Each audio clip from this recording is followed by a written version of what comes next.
মধ্যপ্রাচ্যের উত্তপ্ত পরিস্থিতির মাঝে তেহরানের সংসদ থেকে ভেসে এলো এক বজ্র কঠিন হুঙ্কার।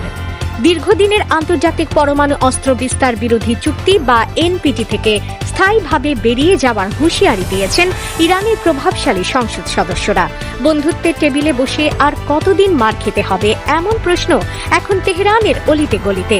ইরানের জাতীয় নিরাপত্তা ও বৈদেশিক নীতি কমিটির সদস্য আলাউদ্দিন বোরুজেরদি যেন আজ শান্ত আগ্নেয়গিরির বিস্ফোরক কণ্ঠ। তিনি সাফ জানিয়ে দিয়েছেন, একদিকে সামরিক চাপ আর অন্যদিকে আন্তর্জাতিক বাধ্যবাধকতার শিকল, দুটো একসঙ্গে চলতে পারে না। বোরুজেরদির ভাষায়, বোমার আঘাত সহ্য করে নিয়মের খেলা আর সম্ভব নয়। এই ঘোষণা যেন বিশ্ব রাজনীতির দাবার বোর্ডে এক নতুন চাঁদ। পার্লামেন্টের মুখপাত্র ইব্রাহিম রেজাই আরও এক ধাপ এগিয়ে একে অভিহিত করেছেন অর্থহীন অবস্থান হিসেবে। তার মতে এনপিটি ইরানকে সুরক্ষা দিতে ব্যর্থ হয়েছে। বছরের পর বছর এই চুক্তির শর্ত মেনে চললেও ইরানের ওপর হামলা থামেনি, বরং দেশটির পরমাণু স্থাপনাগুলোকে বারবার লক্ষ্যবস্তু করা হয়েছে। রেজাইয়ের প্রশ্ন, যে চুক্তি নিরাপত্তা দেয় না সেই চুক্তির মায়া বাড়িয়ে কি লাভ? ইরান বারবার দাবি করছে তারা পারমাণবিক বোমা বানাতে চায় না, তাদের নীতিতে কোনো পরিবর্তন আসেনি, কিন্তু পশ্চিমাদের অব্যাহত চাপ তেহরানকে এমন এক মোহনায় দাঁড় করিয়েছে যেখানে আত্মরক্ষণই এখন প্রধান হয়ে দাঁড়িয়েছে। সংসদ সদস্যদের কণ্ঠে ফুটে উঠেছে সেই চরম সত্য, শত্রুর পারমাণবিক হুমকির মুখে ইরান আর কতকাল হাত গুটিয়ে বসে থাকবে?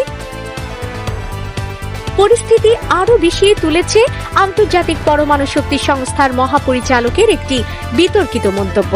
ইব্রাহিম রেজাই অত্যন্ত ক্ষোভের সাথে উল্লেখ করেছেন যে ইরানের পরমাণু কর্মসূচি ধ্বংসের একমাত্র পথ হল পারমাণবিক বোমা।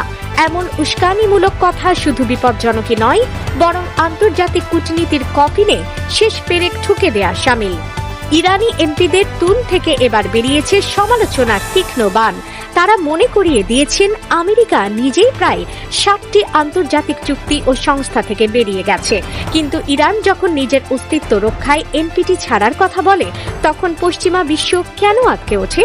এই দ্বিচারিতা আর মেনে নিতে নারাজ তেহরানের নীতি নির্ধারকরা। তেহরানের এই হার্ডলাইন ইঙ্গিত দিচ্ছে যে মধ্যপ্রাচ্যের ভূ রাজনীতিতে এক বিশাল পরিবর্তন আসন্ন। এনপিটি থেকে বেরিয়ে যাওয়ার অর্থ হল আন্তর্জাতিক পরিদর্শকের নজরদারি থেকে পুরোপুরি মুক্ত হয়ে যাওয়া। আর এটি ঘটলে চিরশত্রু ইসরায়েল ও আমেরিকার সাথে ইরানের সংঘাত কোন পর্যায়ে পৌঁছাবে তা ভেবেই এখন ঘাম ছুটছে বিশ্ব নেতাদের। ইব্রাহিম রেজাইর একটি বাক্যেই যেন সব নাটকীয়তার জবনিকা উন্মোচিত হয়েছে। বেরিয়ে যাওয়ার সময় হয়ে গেছে। দীর্ঘদিনের বৈশ্বিক এই চুক্তি কি তবে সত্যিই ইতিহাসের পাতায় ঠাঁই নিতে যাচ্ছে?